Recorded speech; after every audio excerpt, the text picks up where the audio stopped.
Acts chapter 25. Now when Festus was come into the province, after 3 days he ascended from Caesarea to Jerusalem.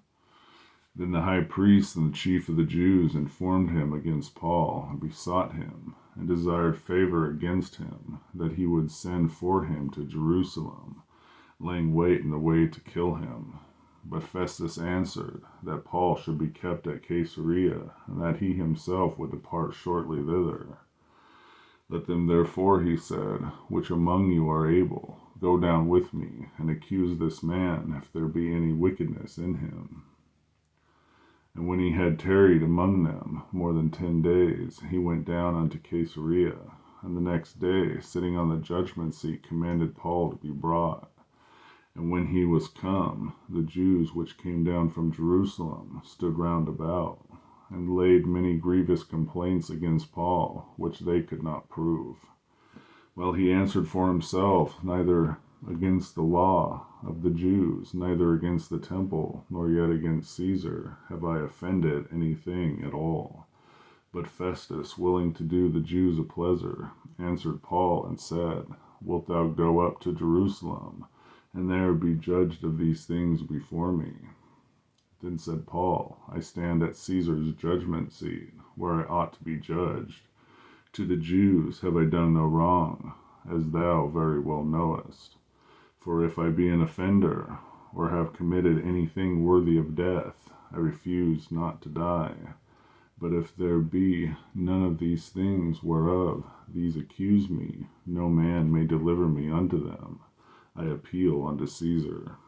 Then Festus, when he had conferred with the council, answered, Hast thou appealed unto Caesar? Unto Caesar shalt thou go.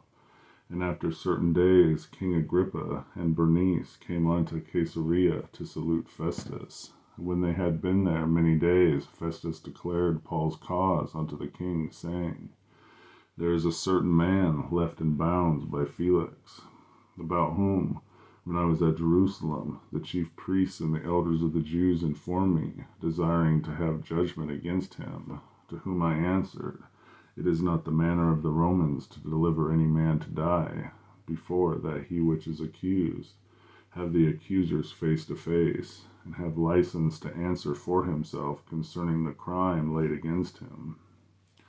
Therefore, when they were come hither, without any delay, on the morrow, I sat on the judgment seat and commanded the man to be brought forth, against whom, when the accusers stood up, they brought none accusation of such things as I supposed, but had certain questions about him, of their own superstition, and of one Jesus, which was dead, whom Paul affirmed to be alive.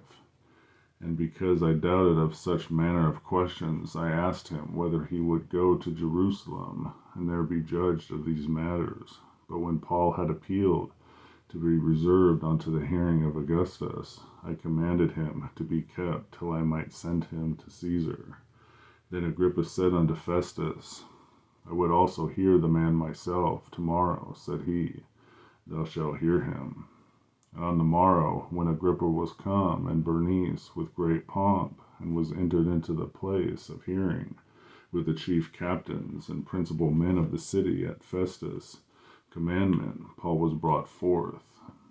And Festus said, King Agrippa, and all men which are here present with us, ye see this man, about whom all the multitude of the Jews have dealt with me, both at Jerusalem and also here, crying that he ought not to live any longer. But when I found that he had committed nothing worthy of death, and that he himself hath appealed to Augustus, I have determined to send him, of whom I have no certain thing to write unto my Lord. Wherefore I have brought him forth before you, and especially before thee, O King Agrippa, that after examination I might have somewhat to write.